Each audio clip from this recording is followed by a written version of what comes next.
wabarakatuh. Sebelumnya perkenalkan, saya Angelia Giovanni. Di sini tidak hanya saya sendirian, saya juga ditemani oleh beberapa rekan saya, yaitu Tiara Osela, Rio Nitiza, dan Noviana Evanes. Ini kami akan menjelaskan hasil diskusi kami mengenai definisi riba, goror, dan maisir. Mau tahu cerita selanjutnya? Tonton sampai habis. Yang pertama itu adalah definisi riba. Perubahan definisi riba dari zaman Nabi Muhammad hingga zaman sekarang merupakan fenomena yang terjadi seiring dengan perkembangan sistem keuangan dan perubahan bentuk alat tukar dalam masyarakat. Pada zaman Nabi Muhammad SAW, emas berperan sebagai alat tukar yang berlaku sebagai mata uang. Namun, dengan berkembangnya sistem keuangan modern, alat tukar tidak lagi terbatas pada emas atau mata uang fisik nyata. Secara bahasa, riba memiliki makna yang lebih dari sebuah kata pinjaman.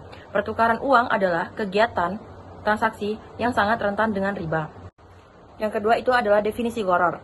Goror yang berarti ketidakkepastian atau spekulasi dalam transaksi merupakan konsep yang sangat penting dalam hukum Islam. Dalam konteks ekonomi, goror merujuk pada kondisi di mana suatu transaksi tidak jelas atau tidak pasti yang dapat mengakibatkan kerugian bagi salah satu pihak.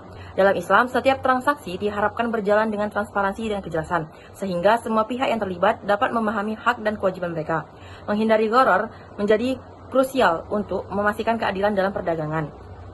Yang ketiga itu adalah definisi maisir. Goror secara bahasa diartikan sebagai tipu muslihat dan tipu muslihat, yaitu suatu penampakan yang menimbulkan kerugian atau sesuatu yang tampak menyenangkan, namun nyatanya menimbulkan kebencian. Maka benarlah makna dari al-dunya, mata al-ghurur. Dunia adalah kesenangan yang menipu. Wahbah Az-Zuhaili mendefinisikan goror adalah al-khida atau penipuan, yaitu suatu tindakan yang diperkirakan tidak ada unsur realitasnya. Terus materi yang selanjutnya itu ada konsep implementasi riba, goror, dan maisir. 1. Konsep implementasi riba. Bank konvensional umumnya menerapkan sistem bunga baik terhadap simpanan maupun pinjaman. Nasabah yang menyimpan uang di bank akan mendapatkan bunga sebagai imbal hasil. Sementara nasabah yang meminjam uang akan dikenakan bunga sebagai biaya atas penggunaan dana. Praktek ini termasuk dalam kategori riba karena terdapat tambahan yang ditetapkan di luar pokok pinjaman. Demikian pula pada kartu kredit konvensional, jika tagihan tidak dibayar tepat waktu, maka nasabah akan dikenakan bunga atau denda keterlambatan yang secara akumulatif dapat membebani keuangan pengguna. Yang kedua itu ada konsep implementasi goror. Asuransi konvensional mengandung unsur goror karena nasabah membayar premi secara rutin tanpa kepastian apakah akan mendapatkan manfaat atau tidak di masa depan. Ketidakjelasan ini muncul karena akad yang digunakan bersifat jual beli risiko, di mana hasil akhirnya tergantung pada kejadian yang tidak pasti. Selain itu, dalam perdagangan derivatif spekulatif seperti futures dan opsion, transaksi dilakukan atas aset yang belum tentu dimiliki atau diserahkan secara fisik, dan pergerakan nilainya sangat bergantung pada spekulasi pasar. Yang ketiga itu ada konsep implementasi maisir. Game judi online merupakan bentuk nyata dari praktik maisir, di mana pengguna menyetorkan sejumlah uang dengan harapan memperoleh hadiah atau keuntungan yang lebih besar secara instan. Aktivitas ini bergantung sepenuhnya pada keberuntungan, bukan pada usaha atau keahlian, dan biasanya merugikan salah satu pihak. Demikian pula investasi spekulatif yang dilakukan tanpa analisis fundamental yang jelas, hanya mengandalkan prediksi naik turun harga pasar, termasuk dalam kategori maisir karena sifatnya untung-untungan dan tidak mencerminkan nilai real suatu aset. Selain itu, lelang berbasis uang muka hangus, di mana peserta harus membayar sejumlah uang pendaftaran yang tidak dikembalikan jika tidak menang, juga tergolong maisir. Selanjutnya yang B, kasus nyata mengenai riba, goror, maisir. Yang pertama itu ada riba. Kronologinya, seorang pegawai negeri sipil PNS mengajukan kredit multiguna di salah satu bank konvensional untuk renovasi rumah.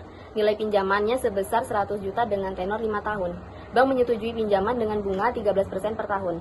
Total angsuran per bulan sekitar 2.275.000. Jika dijumlahkan, selama 5 tahun nasabah membayar hampir 136.500.000. Artinya, terdapat tambahan 36.500.000 dari jumlah pokok pinjaman. Yang kedua ada goror. Kronologinya, seorang pengusaha kecil mendaftarkan diri pada program asuransi kesehatan konvensional. Ia membayar premi sebesar 500 per bulan. Setelah 2 tahun, total preminya 12 juta. Ia mengajukan klaim atas biaya operasi senilai 8 juta. Namun, klaim ditolak karena dianggap tidak memenuhi salah satu syarat teknis masa tunggu penyakit. Yang B, analisis syariah. Dalam kasus ini terjadi ketidakjelasan, goror, pada akad.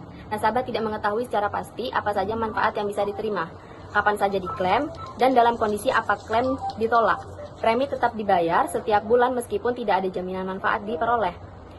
Unsur ketidakpastian dalam akad seperti ini termasuk goror, fahis, goror berat yang dilarang dalam Islam. Alternatifnya adalah asuransi syariah, takawuf, yang menggunakan Alternatifnya adalah asuransi syariah takaful yang menggunakan akad tabarur dan berbasis tolong-menolong. Yang C, maisir. Pada Juli 2023, Polres Metro Bekasi menangkap seseorang pria berinisial RA, 27 tahun, yang menjadi operator situs judi online dari rumah kontrakannya. Ia mengelola situs dan menawarkan permainan seperti slot, poker, dan taruhan bola. Polisi menyita laptop, ponsel, dan rekening berisi 100 juta rupiah. Pemain mentransfer uang sebagai deposit lalu bermain game untung-untungan untuk memenangkan hadiah uang. Dari penjelasan dan studi kasus yang diberikan, di sini kami dari tim memberi solusi agar dapat menghindari dari riba, goror, dan maisir.